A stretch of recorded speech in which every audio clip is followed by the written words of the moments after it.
Hello, my name is Lowell Hartman.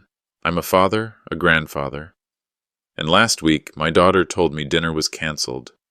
But when I drove by her house, there they were laughing, toasting, eating my favorite roasted chicken. They lied to my face. And the worst part, it wasn't just one lie. It was years of quiet exclusion, buried secrets, and a truth about my own son I was never meant to find out. Why would a family do this to their own father? What else have they been hiding from me all along? The phone rang at 5:17 p.m., just as I was placing the pie on the cooling rack. My daughter's name lit up the screen. Elowen. I smiled before answering. "Hey, Dad, we're canceling dinner tonight. Zinnia's not feeling great," she said, her voice clipped and mechanical. No pause, no warmth. I swallowed, forcing a nod even though she couldn't see it. "Hope she feels better," I said, the words hollow. She didn't reply, just hung up. I stood in the kitchen for a moment, listening to the hum of the refrigerator, the clock ticking louder than usual. The dining table was already set, 3 plates, 3 sets of silverware, cloth napkins folded just the way Elowen used to fold them when she was little. I'd spent the morning baking that buttermilk apple pie, my late wife's recipe, Elowen's favorite. It had been on the calendar for 2 weeks. Dinner with Elowen, Griffin, and little Zinnia. A rare thing these days. Back when she was 12 and grieving her mother, she'd call me my rock. But something shifted after she married Griffin. Since then, I'd become more of a pebble kicked to the curb. By 6 o'clock p.m., I was still pacing in my living room. I told myself I wasn't hurt, just restless. Maybe a drive would help. I got in the truck and let instinct take the wheel. The streets of our small Oregon town stretched out in quiet familiarity. I'd helped build the sawmill here in '82, laid beams and raised walls with these same hands that now trembled on the steering wheel. When I neared Elowen's neighborhood, I told myself I'd just pass by. Just look. That's all. I turned off my headlights and rolled slowly down the street. Her house glowed warm under the porch light. From the dining room window, light spilled onto the lawn. I wasn't close enough to hear words, but I didn't need to. The flicker of silhouettes at the table said enough. The clink of cutlery, the bursts of laughter, Zinnia's high-pitched giggle, it all carried faintly through the fall air. I didn't stop, not at first. I kept going, past the house, down the block. Then I parked. A minute passed, then 2. I opened the door quietly and walked back. Leaves crunched under my boots as I crept behind the hedge that ran along their front yard. I shouldn't have been there, but I couldn't help it. From the shadows, I saw them clearly. Griffin at the head of the table, his laugh a little too loud. Elowen smiling, but it didn't reach her eyes. Zinnia bouncing in her seat, eating happily. I felt the chill, but not from the breeze. It settled in my chest. They'd canceled dinner, but they hadn't canceled dinner. There was no other guest, just the 3 of them. I stood there long enough to see them toast with cider glasses. Then I turned back. In my truck, the pie still sat on the passenger seat, wrapped in a tea towel. The aroma, once comforting, now made me nauseous. I didn't cry. Men like me don't cry. We just disappear quietly. On the drive home, headlights blurred into long streams. 2 years ago, they forgot my birthday. Elowen said they thought I was on a trip. Zinnia said, "Mom said you were fishing." I wasn't. I was sitting on that same porch, drinking lukewarm coffee and wondering why the phone never rang. I'd told myself it was a one-time thing, a misunderstanding. But this felt deliberate. She used to bring me soup when I had the flu. Now she barely returned my texts. Maybe I was the ghost now, haunting a life I once belonged to. The house greeted me with darkness. I'd forgotten to turn off the porch light. Inside, I placed the pie, still warm, on the counter and reached for a TV dinner. Salisbury steak, mashed potatoes, corn. I peeled back the plastic, but couldn't bring myself to eat. Instead, I sat at the table and looked across at the empty chairs. A photo on the mantel caught my eye. Elowen, age 7, clinging to my leg at the lake. "When did you stop needing me?" I whispered to the room. Was it the wedding? Or the moment I stopped arguing with your husband? I closed the TV dinner and pushed it aside. Maybe love was a room, and mine no longer had a door. Later, just as I was about to turn in for the night, I stepped outside to fetch the paper. That's when I saw it. A plain envelope resting quietly in my mailbox. No return address, just my name in handwriting I didn't recognize. I didn't plan to open it, but something told me I should. The porch light cast a dim, yellow aura over the walkway as I stood behind the hedge, watching. I should have left, should have respected the lie they'd offered me, and gone home with my pie and my pride. But I didn't. The dining room window remained lit, a moving picture of warmth I'd been denied. Then Zinnia appeared again. Her tiny frame paused mid-motion, her fork hanging in the air like a question she hadn't asked yet. Her eyes scanned the yard, then landed squarely on me. She didn't move. Neither did I. My breath caught as our eyes locked across the hedge. I raised my hand slowly, not a wave exactly, more like a silent greeting a grandfather makes to a granddaughter he hasn't held in too long. She tilted her head, a small motion, maybe confusion. Then suddenly, the curtain swept shut. A figure, Elowen, unmistakable even in silhouette, had entered the frame and pulled the curtain closed in one deliberate move, as if she were shutting me out from a world I helped build. I sat back in the truck, my heart thudding a slow, heavy rhythm against my ribs. Not frantic, just tired. What had Zinnia seen in that moment? Recognition? Curiosity? Or something colder? Something learned. I remembered how she used to run to me after church, arms wide, screaming, "Papa," like I was the prize at the end of a treasure hunt. She'd climb my lap and draw houses with lopsided roofs, saying, "This one's yours. I made you a home." Now she wouldn't even come to the window. Had Elowen filled her head with stories? Warnings. Papa's not well. Papa forgets things. Papa gets confused sometimes. Children don't come up with lies, but they learn quickly who gets uncomfortable when the truth spills out. I rubbed my eyes and whispered, this wasn't about Zinnia being sick. They didn't want me there. This wasn't just about exclusion. This was about erasure. I considered walking up to the front door, knocking and demanding answers. But what would that prove? A man doesn't reclaim his dignity by pounding on a door that was never open. Instead, I sat still, watching my reflection in the rearview mirror. My face looked older than I remembered. More lines, less light in the eyes. You were never just a guest in their lives, I told myself. You built the damn house. As if to echo the sentiment, the porch light blinked out. Their way of saying, we're done here. I started the engine. It coughed once before settling into a low rumble. I backed away from the curb slowly, my fingers trembling as they gripped the wheel. They wanted me silent, so I'd be silent. But I wouldn't vanish. Driving home through the cold, my thoughts tangled like vines. This wasn't spontaneous. They knew I might come. They expected me to see. Last Christmas, Zinnia had brought me a handmade card, construction paper and glitter, the works. She held it behind her back like she wasn't sure she was allowed to give it. Elowen had hovered, arms crossed, watching. Had Zinnia been afraid of giving it to me? Or afraid of Elowen's reaction?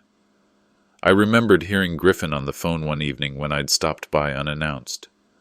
Once we take over, things'll be smoother, he said. Then his voice dropped, and the rest of the sentence got lost in the noise of the television. Take over what? My home? My name? It hit me like a splinter in the heart. This wasn't just about a canceled dinner. It was about control, about ownership, about rewriting who I was in Zinnia's memory before the ink dried. They're not just rewriting the evening, I muttered. They're rewriting me. Back at home, the lights stayed off as I walked in. Habit or maybe a signal. I'm still invisible. I pulled an old shoebox from the top shelf of my closet. Inside, among some faded photographs and a rusted compass, was a small black voice recorder. I used it back when I supervised the sawmill, dictating measurements, documenting hazards, logging shifts. Now I pressed the red button and began. November 2nd, I said, my voice lower than I expected. My daughter looked me in the eye through her child and said, "You don't belong." I clicked it off and reached for a yellow notepad, wrote in bold letters, "Check financial records, Griffin access." Something was wrong here, and I'd been too polite for too long. They saw me as old. They forgot I spent 40 years spotting invisible cracks in wood, seeing beneath the surface. I wasn't just strong once. I was precise. And they'd miscalculated. I stood by the window looking out into the dark. "If they think I'm broken," I whispered, "then they've never seen how a broken man fights." The next morning, just after I poured my coffee and opened the blinds, my phone buzzed. A text. From Griffin. "We need to talk. Just you and me." I stared at the words for a long time. There are only two reasons a man like Griffin wants to talk alone. He's either scared, or he thinks you should be. I didn't sleep after Griffin's message.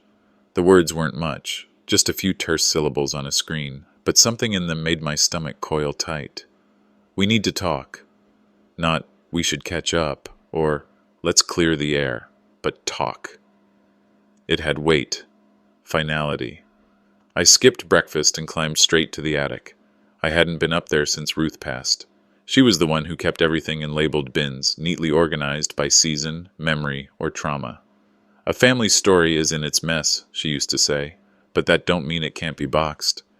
The hatch groaned as I pushed it open. A beam of cold November light filtered in through the tiny attic window, dancing across dust motes like old ghosts trying to stir. I stood at the top of the steps, staring into the past.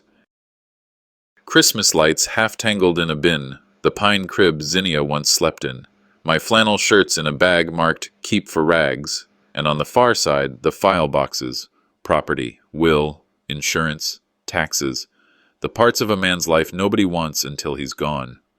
I knelt beside the box labeled legal. My knees popped in protest, but I ignored them. My fingers, still steady from decades in carpentry, flipped through manila folders. "If they're planning to erase me," I muttered, "this is where I last had the ink in my favor." Then I found it. A folder titled Land Title, Primary Residence. Inside was an envelope I didn't recognize. It wasn't labeled in Ruth's handwriting, nor mine. It had been opened. The envelope once held notarized copies of the deed to the land I'd paid off back in '92. Now it was empty, save for a sticky note. Scrawled in Griffin's handwriting. "For Dad's review, ask accountant." Review? I never asked for any review. I flipped to the back of the folder. There it was, my most recent will, printed and signed in 2017. That part checked out. Then I noticed the faint pencil notation at the bottom margin. Trustees, Elowin and Griffin, we, power of amendment. I never write in pencil. Ruth hated it.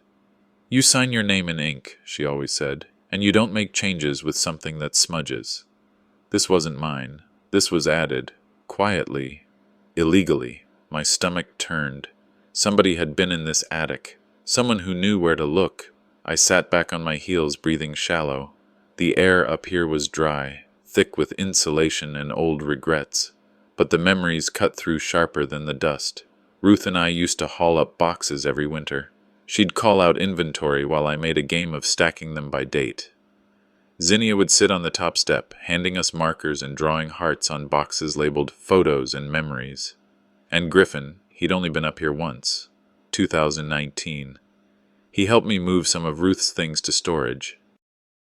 Said it was time I cleared the clutter. Was that when it started? Last year, he pushed hard to digitize everything. Easier on the family, he'd said, in case something happens.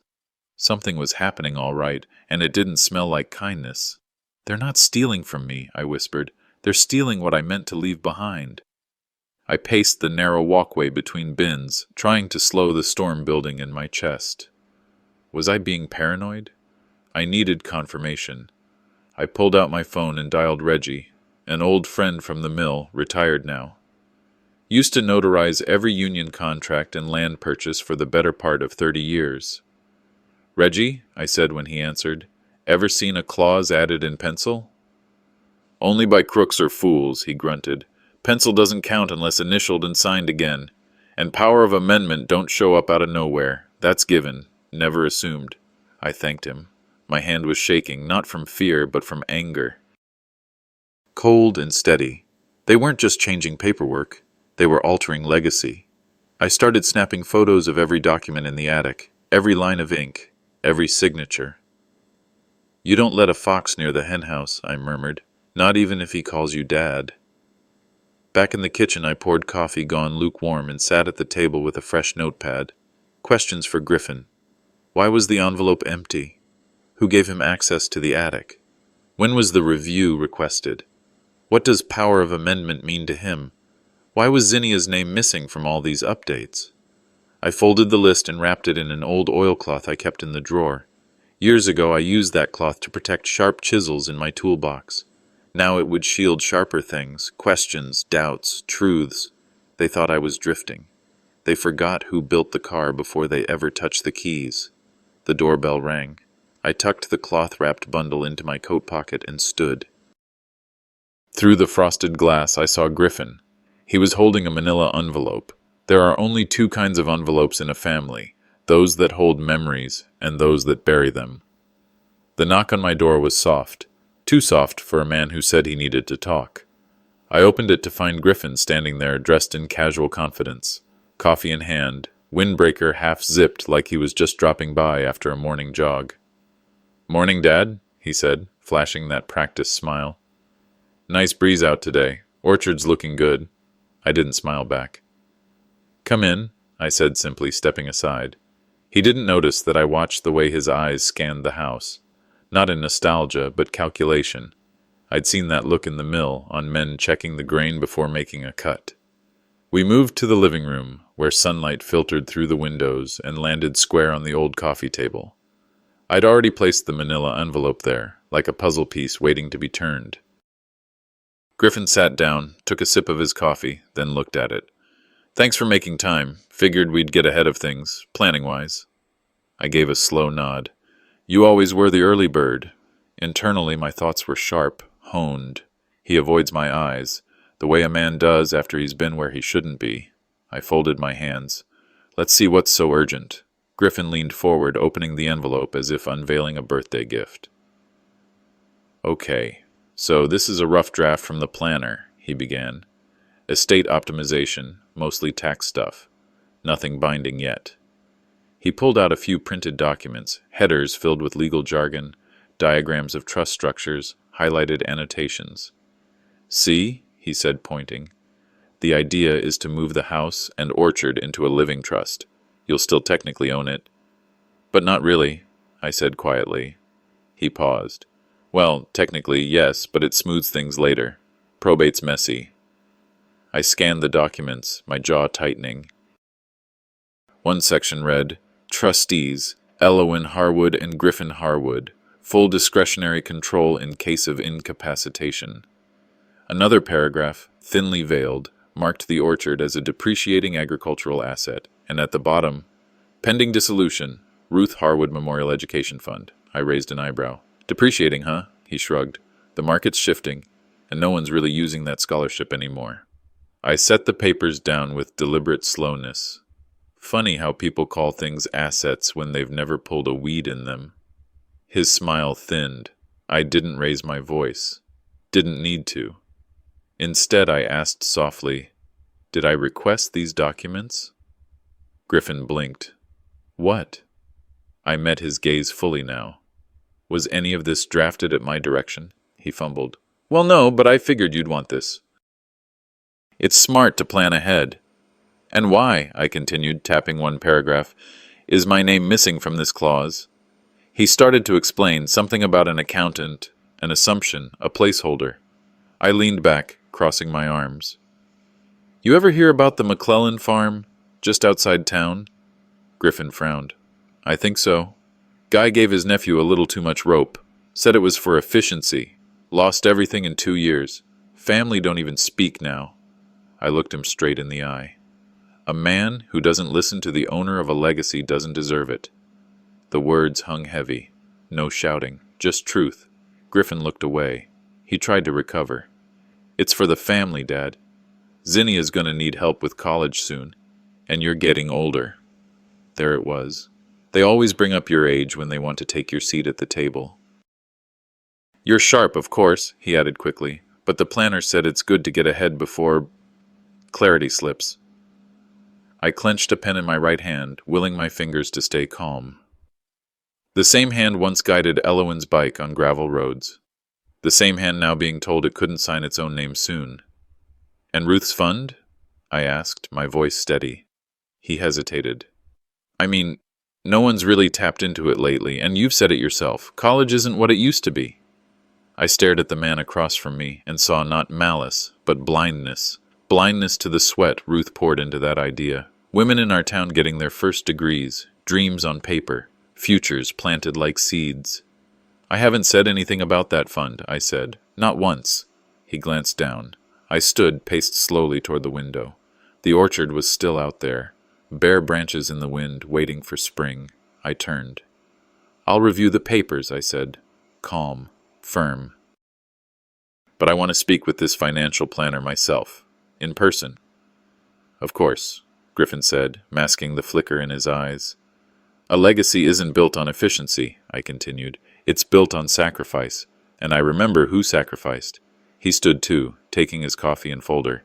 "Just let me know soon, Dad. Things are moving." I opened the door. "They always are," I said, "when someone's pushing from behind." I watched his car reverse down the driveway. As soon as he turned the corner, I picked up the phone. "Reggie," I said, "we need to talk. I think my son's trying to bury me while I'm still breathing." The morning sun hadn't yet warmed the frost on my window pane. Steam curled from my coffee mug, untouched. My eyes were fixed on the orchard outside, rows of bare-limbed trees stretching out like tired soldiers after a long campaign.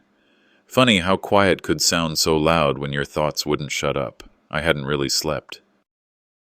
My head spun on a slow-turning wheel of memories and silence. Ruth's voice, soft, firm, echoed in a part of me I'd kept closed for a long time. The couch still bore the imprint of where I'd sat for hours, just staring at that manila folder. I took a long breath and told myself what Ruth might have said. There's a time when silence turns from strength into surrender. It was time. I drove the old truck slow through town, the kind of slow that said, "I'm not in a rush, but I'm not lost either." Past the sawmill I helped build, now a craft brewery. The wooden sign I carved for Ruth's garden still hung, weather-worn, near the chapel where we married and buried her. When I turned onto the gravel lane that led to the orchard, dust kicked up behind me like old regrets. I parked without asking permission. Elowen was on the porch, sweater wrapped around her like a shield. She stepped forward, hesitant. "Dad?" "I came to pick a few apples," I said. It was something we used to say, meant nothing, meant everything. Before she could answer, Griffin stepped out from the barn, face tightening the moment he saw me. He walked toward me with that stride I'd come to hate. Not fast, not slow, just arrogant enough to say, "This is mine now." "Didn't expect company," he said. "I didn't expect to be lied to," I replied. He looked at Elowen, then back at me. "Don't do this here." I turned toward the rows of trees. "You've made it clear I'm not welcome at your table, Griffin. That ends today," he scoffed. "This again? You're stirring up trouble." I cut him off, still facing the trees. "You think keeping me out keeps things cleaner, but family doesn't stay clean, Griffin. It stays true." "You don't know what you're talking about." "I know what betrayal looks like in a suit and tie." He stepped closer. "You want to talk betrayal? Let's talk about the second mortgage you never told Elowen about. Or the loan from Reggie that you couldn't repay. She cleaned it up behind your back." I turned slowly. "And who told you that?" He smirked. "She did. Eventually. She's tired, Lowell. You just keep making things harder." That one stung. I looked at Elowen, her eyes glossy, jaw tight. "You think this land just appeared under your feet?" I said, pointing at the soil. "Every tree you see I planted. Every fence post, every line of irrigation, every receipt. I lived this place." Griffin folded his arms. "You lived in the past." "No," I said, stepping closer. "I built a future. And you're rewriting the story so you come out clean on the last page." He laughed, short and bitter. "You're not the only one who sacrificed. I gave up my job to move here. I manage the books, the taxes, the upkeep, while you sit around chasing ghosts." "You mock ghosts, but you eat their fruit," I snapped back. "This orchard has fed 3 generations. You may hold the deed, but you don't own its roots." That stopped him. Then he said it. "You're old, Lowell. You're not the same man anymore. You forget things. You're paranoid. We're just trying to protect what's left." The venom in his voice was dressed in concern. I didn't flinch. Being old doesn't mean I'm blind. I've watched you chip away at my family's soul with a smile and a spreadsheet. He took a step forward, face red. You think you scare me? Elowin rushed between us. Stop it, both of you. From the road I noticed a phone raised. Mrs. Callahan from across the fence line. Filming. So that's what we were now. Content. Griffin saw it too and turned away, cursing under his breath. I didn't yell. I didn't cry. I turned back toward my truck. I'll leave your stage, Griffin, but don't mistake quiet for weak. As I reached the door, I glanced back one last time. This place remembers who tilled it, even if the people forget. I drove away without a word. Gravel popped beneath the tires, my hands steady on the wheel but my heart pacing. The orchard used to smell like harvest. Today it smelled like something turning. I passed the church on the way home, the same one where Ruth's hymn echoed off wooden beams. You'd have known what to say to him, I whispered. The road ahead blurred for a second, then cleared. But maybe it's time I stop talking and start showing them who I still am. The phone rang at 8:17 a.m. sharp on Sunday. Not a minute early, not a second late. That was Elowin's way. When she wanted control, even time obeyed. Dad, she began, voice measured like a courtroom stenographer. We'd love to have you over tonight. For dinner, 6 o'clock. I sat there holding the receiver, letting silence speak for me. We'll be making roast chicken, she added too quickly. Zinnia asked if you come. I almost asked, did she really? But bit it back. Instead, I said, I'd like that. She replied with a clipped, see you then, and hung up. No laughter, no love you, no bring your apple pie. Just a sterile invitation wrapped in formality. Still, I stood from my chair, ran a hand through my beard, and went to trim it. I pulled my Sunday shirt, the blue one Ruth once said brought out the color in my eyes, from the back of the closet. Maybe this was their way of trying. Maybe. I pulled into the driveway at 5:45 p.m., 15 minutes early, like always. The yard looked the same but felt unfamiliar. The porch light was already on, though the sun hadn't dipped yet. A small thing, but I noticed. No little feet came running to greet me. No slamming screen door. No Zinnia jumping into my arms. The house smelled like thyme and garlic, but the air was off, sterile, like a staged photograph.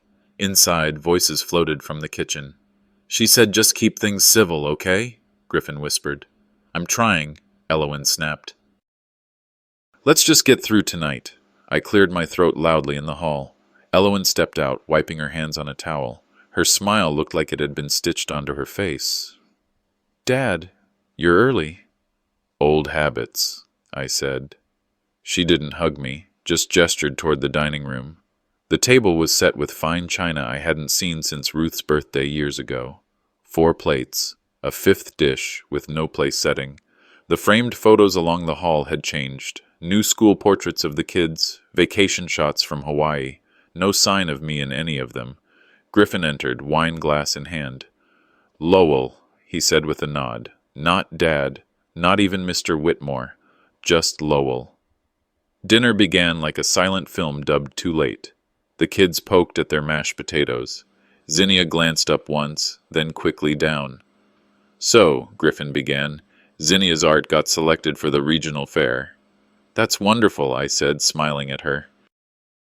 Which piece? She doesn't want to talk about that right now, Elowin cut in sharply. Oh, I said.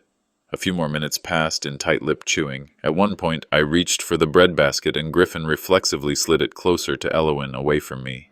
I glanced down the table again. 4 chairs, all filled. 1 empty spot at the corner with no silverware, no glass. Like they hadn't expected me, or worse, hadn't wanted me. Finally, Griffin broke the silence with his trademark smirk. We weren't sure you'd show up. You tend to pop in when least expected. The words stung, not for what they said, but for what they confirmed. This wasn't reconciliation, this was rehearsal, a scene performed for appearance, not heart. I pulled out the chair nearest me, the one missing a plate, and sat. Forks paused mid-air. Elowin cleared her throat. I looked at each of them, then spoke. I came tonight because I believed in family, maybe foolishly.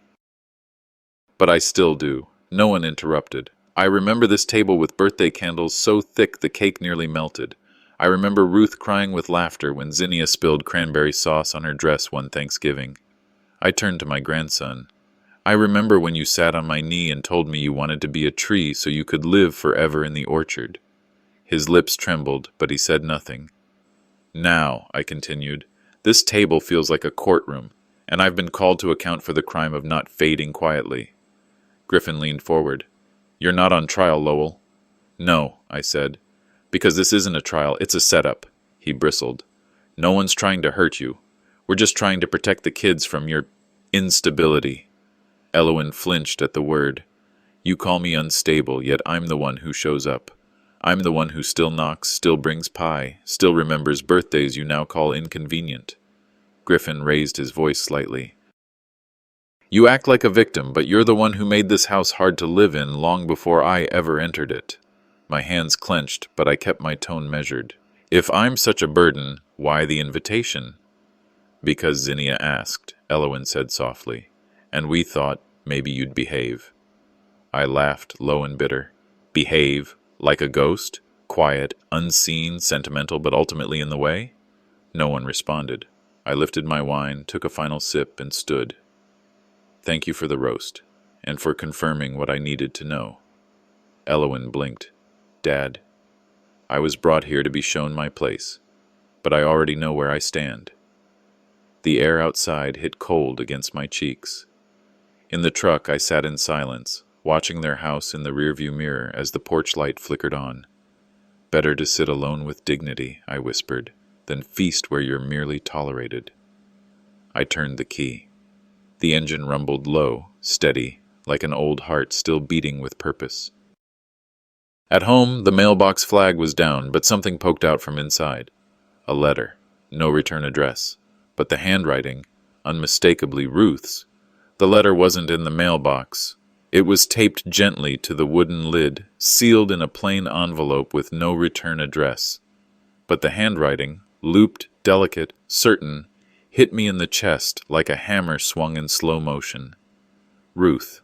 I stood there for a moment, the night air biting my knuckles as I turned the envelope over twice, as if expecting it to vanish.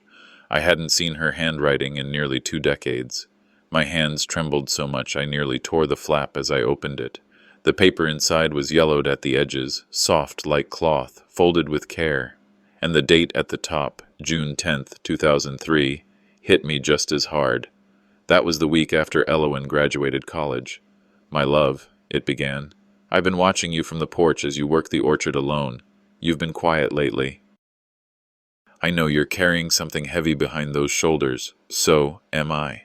Elowen's leaving tomorrow, and I see your heart straining to let go.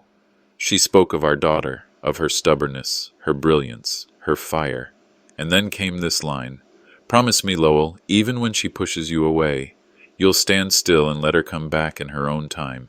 She's mine, but she's yours too. And she'll need you again someday, though she won't know it right away. By the time I finished, I had sat on the porch steps, letter clutched like a lifeline, Ruth's voice echoing through the years. One truth kept clawing at me. I never received this letter. Not then, not ever. The next morning I spread the letter on the kitchen table like a map of something lost. Why now? Why this letter, after all this time?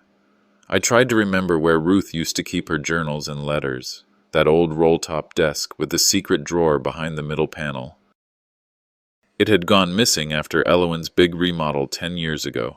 I picked up the phone and called Nancy, our old neighbor, the one who helped during the move. Oh, that desk, she said. Pretty sure Elowen kept it. Said it had sentimental value. I hung up slowly. So either she had it, or she'd seen what was inside. That afternoon, I drove to the only place I knew she'd be, the orchard. Even now, half the trees stood like crooked elders, gnarled but still breathing. Elowen was pruning a dead branch off one of the red delicious near the edge. She wore work gloves and an old sweatshirt. When she saw me, she stiffened, but didn't move. I got a letter, I said. She looked up. What? I held it up. From your mother. For a moment, her face paled. Then she turned away and went back to sawing the branch. I stepped closer. It's dated 2003. She wrote it the week after your graduation. You didn't give it to me. Silence. Then softly, no. I didn't. Why? Still facing the tree, she said, because it made you sound like a hero, and at the time, I couldn't stand the idea of you being one. That stunned me more than any slap. She turned around, eyes wet, jaw tight. You think you were the only one grieving when she died? I was 23 and had no one to talk to. You buried yourself in the orchard, in tools and land and your damn mill schedules. I needed a father, and you became a shadow. I swallowed hard. I didn't know. I thought I was holding things together the only way I knew how. Well, it didn't feel that way to me, she said. We stood there, neither of us moving. A crow called out in the distance. I didn't mean to erase her words, she continued. But when I found that letter, years ago, I was angry and scared that if I read it too much, I'd forgive you too easily. And I wasn't ready. I stepped forward and offered her the letter. Maybe it was never meant just for me. She took it slowly. We stood under the tree, the same one we'd planted when she was 10, her first apple tree. Ruth had made us take photos beside it. We didn't speak again for minutes, just stood together. The wind rustled the branches above, whispering things neither of us were brave enough to say aloud. As we walked back toward our cars, she asked, "Why now? Why bring all this up after everything?" I looked up at the sky. The clouds were gathering in ways that didn't feel like weather. Because this letter didn't come from the past, I said. It came from someone, right now, which means someone still wants this story told, or buried. She paused, brows knit. You didn't put it on my porch, I said. She shook her head. No. We both turned at the same time, back toward the orchard, toward the shadows neither of us could name yet. That night, just as I was preparing to lock the front door, the phone rang. A voice I hadn't heard in years. Lowell? It was Marcy, Ruth's closest friend. The one who used to bring pecan pie over every 4th of July. I was meaning to call earlier, she said. Ruth asked me to give you something, a letter, after she passed, but I didn't, and I think someone else may have gotten to it first. I gripped the receiver tighter. There's more than one, she added. She wrote 3. I only saw 1. The phone rang just as the kettle began to whistle. Lowell? The voice was cautious but familiar. It's Ellen. Ellen lived in Eugene now, Ruth's best friend since high school. They'd stayed close even after Ruth's passing, though we hadn't spoken in over a year. I heard from Nancy you got the letter, she said. I didn't want to believe it showed up this way, but did you get the rest too? I blinked. What rest? There was a silence on the other end. Oh God, she muttered. There were at least 3. My fingers gripped the edge of the counter. 3 what? Letters. Ruth wrote them just before the hospital. She didn't think she'd come home. She asked me to help with one, the hardest one. It wasn't just about you and Elowin. It was something else. Something she carried for years. I felt my stomach churn. Why didn't I see it? She didn't want to leave them with me. Said it had to be someone in the family. Someone close. A beat passed. I think Elowin had them, Ellen whispered. By noon, I was standing in front of the family storage unit, metal roll-up door half-rusted from years of Oregon rain. The smell of dust, old varnish, and cardboard hit me the moment the latch clicked open. In the far corner, just where Nancy said it would be, sat Ruth's desk. The roll top was jammed, and it took a screwdriver and a good deal of swearing to wrench it open. Inside, among dried pens and a cracked photo frame of our wedding day, was a shallow drawer. It stuck halfway, refusing to budge. I reached behind it and felt the catch release. A small wooden box slid free. It wasn't locked. Inside, folded notes, some half-burned at the edges, others yellowed with time, but one envelope stood out, cream-colored, neatly labeled. For David, read only if I'm gone. David. My name rarely used. Ruth had always called me Low. The letter inside was dated 1 week before her hospitalization. The handwriting was rushed, slanted, unlike her usual elegance. Lowell, it read. If this reaches you, I'm likely gone. I tried to say these things in person, but time has stolen that chance. She spoke of regret, not for anything done in anger, but for a choice. A decision made for the good of the family, as she put it. I made a mistake, one I never told you about, one I thought I could carry to my grave. But now I wonder if silence is a kindness or a coward's escape. I read the final lines 3 times. If you want to understand, ask Sarah if she ever forgave me. She was the only other one who knew. I sat on the concrete floor of that storage unit for what felt like hours. Everything in me shook, not from rage or sadness, but a hollow kind of grief. The kind that comes when you realize you never truly knew someone you loved for 50 years. Sarah, our daughter, answered the door wearing gardening gloves and a face that turned cold the moment she saw the letter in my hands. "You knew," I said. She didn't answer, just stepped aside and let me in. We sat in her sunroom, the one Ruth used to call the greenhouse of gossip. Now it felt more like an interrogation chamber. "You knew about this letter," I said again. She looked away. I begged her not to send them. "Why?" "Because it would have broken you," she said. "And her, and me." "Then break me now," I whispered. "What did she do?" Sarah closed her eyes. Her shoulders shook once, twice, but when she spoke, her voice was level. "She told me the truth a week before she died." I asked her to let it go, to let time do the healing instead of reopening the wound. I slammed my palm on the armrest. "What wound, Sarah? What truth?" Tears welled up in her eyes. "It's not mine to tell. It is now." "No," she whispered. "It's hers, and she's gone." I stood up, chest heaving. "You both thought I couldn't handle it." "No," she said quietly. "We thought you wouldn't come back from it." That night I couldn't sleep. I sat in the living room, the letter spread out before me, Ruth's voice echoing in my mind. "Ask Sarah if she ever forgave me." Forgave her for what? I went down to the basement. There was an old wall safe Ruth insisted we keep, though we never used it. The code came back to me instantly, our wedding anniversary. The door creaked open. Inside, a cassette tape, labeled in her handwriting. "For David, please forgive me." I stared at it for a long time, the way a soldier might stare at a sealed envelope with his name scribbled in red. I hadn't seen a working cassette player in years, but I remembered the old portable one I used for recording sawmill logs. It was still in the garage. I slipped the tape in, pressed play. A hiss. Then her voice, older, softer, tired. "If you're hearing this, I'm gone, and I need to tell you something about our son." The tape whirred as I pressed play. At first it was static, then her voice, faint but still hers. "Lowell, if you're hearing this, it means I'm gone. And I'm sorry. I should have told you face to face, but I never found the courage." She spoke of the early years, our long nights in the orchard, how we built everything with more love than money. Her voice trembled as she recalled a winter where we drifted, not out of anger, but exhaustion. And then she said it. "I made a mistake, Lowell, just once. It was someone from town. It didn't mean anything, but Michael, I wasn't sure. I got a test a few years later. He's not yours. At least, not by blood." I froze. As she went on, her voice breaking.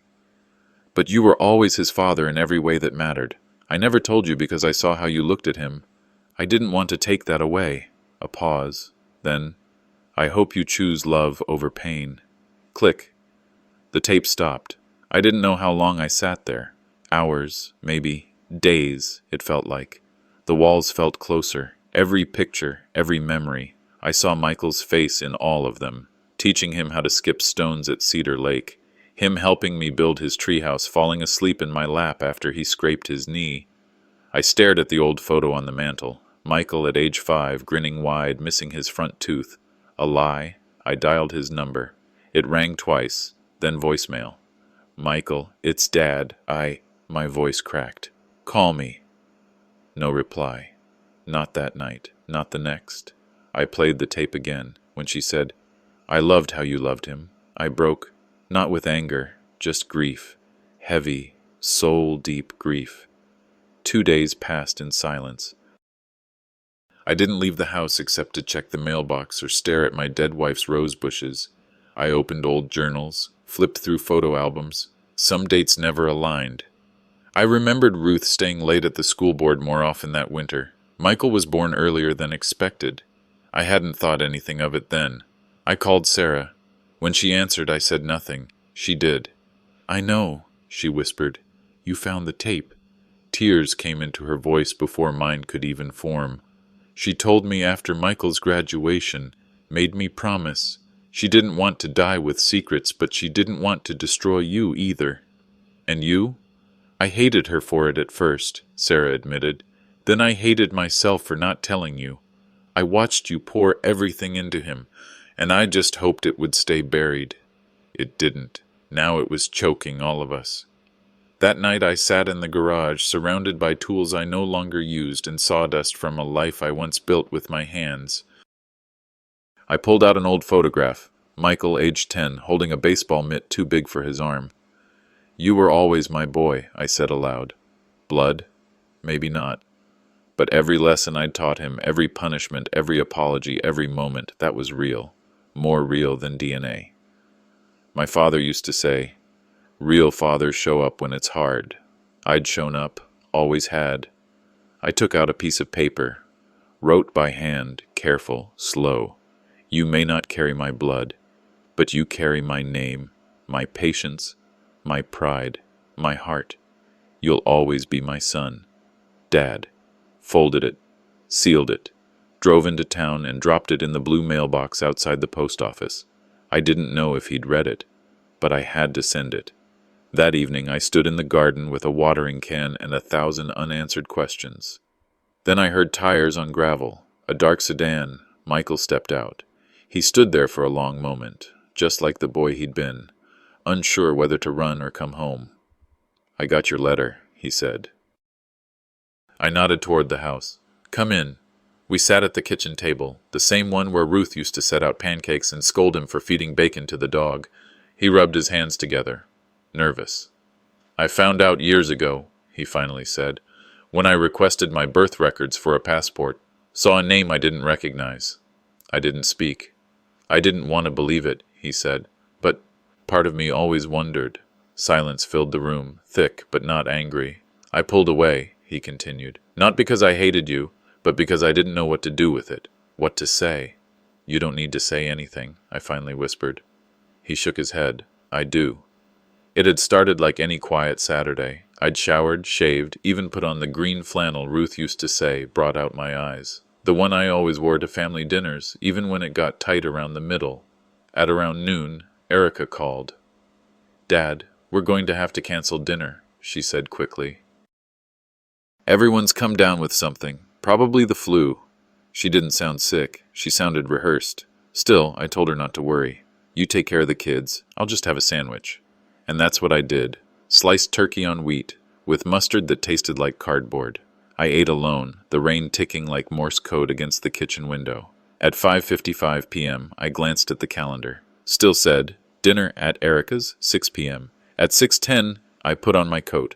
"Just a drive," I muttered. "No harm in checking." But the ache in my chest wasn't curiosity, it was suspicion. Erica's house was lit like Christmas. Warm yellow spilled from the windows. Candles flickered on the sill. I parked across the street, killed the engine, just sat there a moment staring. Then I crossed the lawn, moving slower than I had in years. Not because of age, but because I already knew what I was about to see. Through the slats of the living room blinds, I saw the dinner table. My grandchildren were there, James with his messy hair, little Ava picking at her food. Erica was laughing, setting a roasted chicken on the table, my favorite. Dan was pouring wine like nothing had ever been wrong in this family. I counted 9 chairs, not 10, 9. There was no empty plate, no forgotten seat, no flu. Only silence. Mine. I sat back in the car, hands shaking so badly I could barely turn the key. I didn't cry. Not then. Just sat. Swallowed rage. Choked on disappointment. Maybe they forgot. No. That chicken didn't roast itself in ignorance. I called Sarah. She picked up after 2 rings. "Hey, Dad," she said cautiously. I didn't waste time. "Why did you lie to me?" Silence. Then a sigh that didn't belong to her age. "It wasn't my idea," she said softly. "I didn't want this." "Then whose?" She hesitated. "Dan." Her voice cracked. "He said the atmosphere gets tense when you're around." I closed my eyes. Of course. Dan. Sarah kept talking, maybe hoping if she spoke fast enough it'd hurt less. Erica, she didn't fight him, she just said she was tired of the tension, of walking on eggshells, said it was better for the kids. I bit my tongue so hard I tasted iron. Tension. I'd swallowed mine for years, through snide comments, dismissive shrugs, eye rolls from Dan at every Thanksgiving. I remembered when he called my stories dusty sermons. I remembered Erica's silence, her always looking the other way. They didn't want peace, they wanted quiet, and quiet meant I had no place at that table. I didn't go home right away. Drove past the glowing house, past the block where I used to walk James in his stroller, past the old church where Ruth and I once renewed our vows. I pulled into the park. Rain had turned the gravel into soup. I lit a cigarette, first one in 2 decades. Maybe I needed the burn to remind myself I was still here. My father once told me, "You raise your kids to be strong." And sometimes they use that strength to walk away from you. But this wasn't strength. This was dismissal. Being useful isn't the same as being respected, I muttered.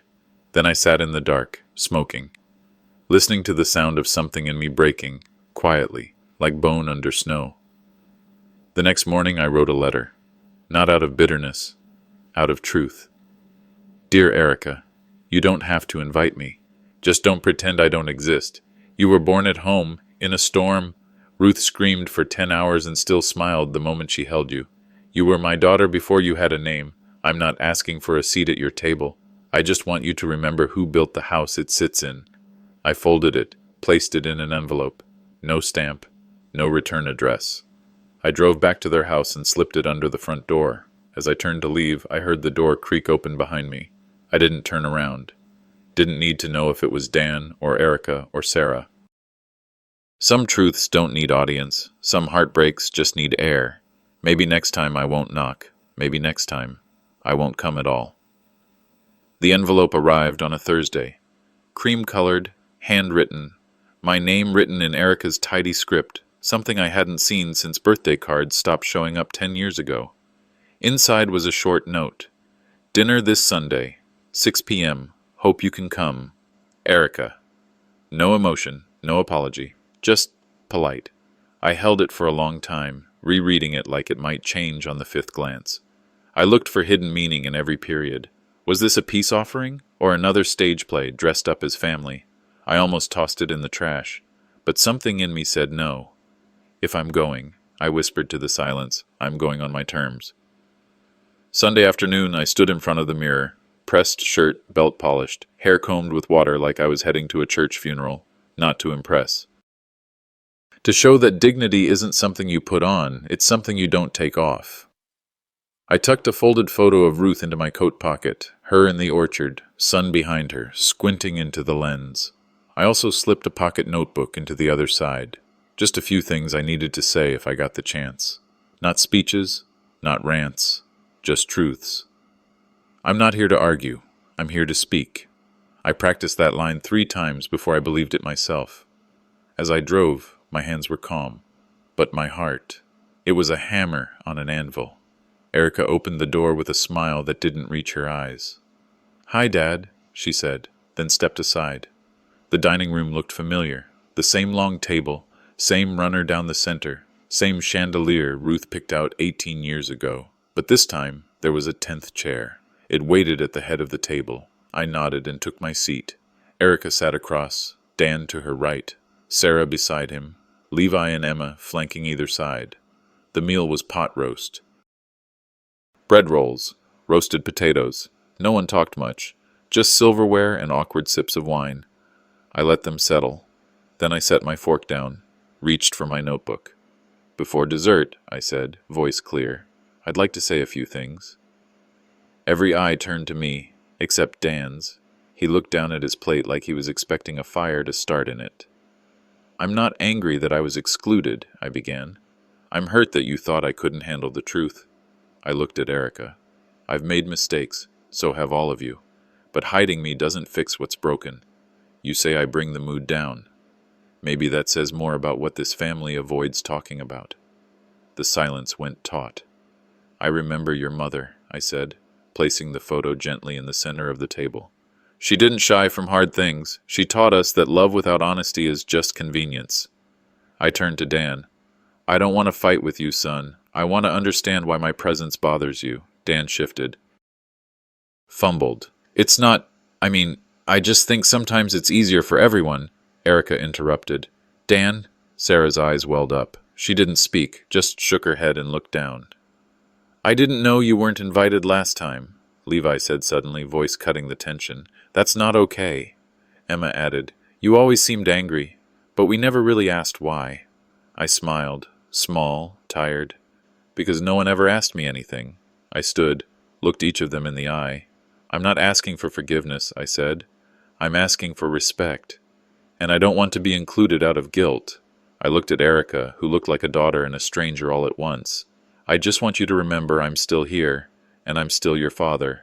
Dessert was apple pie, Ruth's recipe, but I didn't stay for it. I've said my piece, I said gently. That's enough for one night. Erica followed me to the door. Dad, wait, she called. I held up my hand, not in anger, in peace. You set the table. That's good, I said. Now make sure next time the invitation isn't just a formality.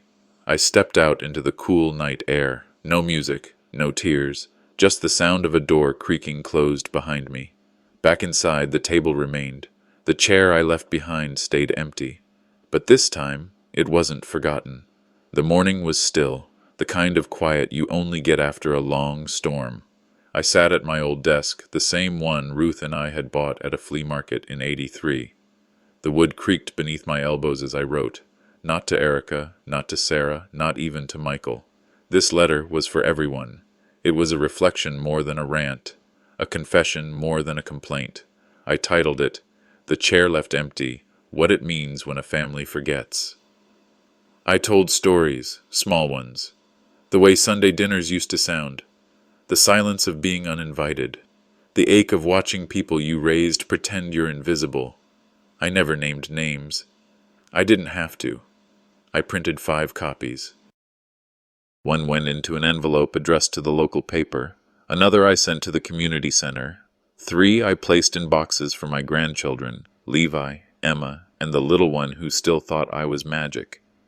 Then I walked over to the mantel, placed one last copy there, next to Ruth's photo, and whispered, Now you'll listen, not because I shouted, but because the whole damn town will.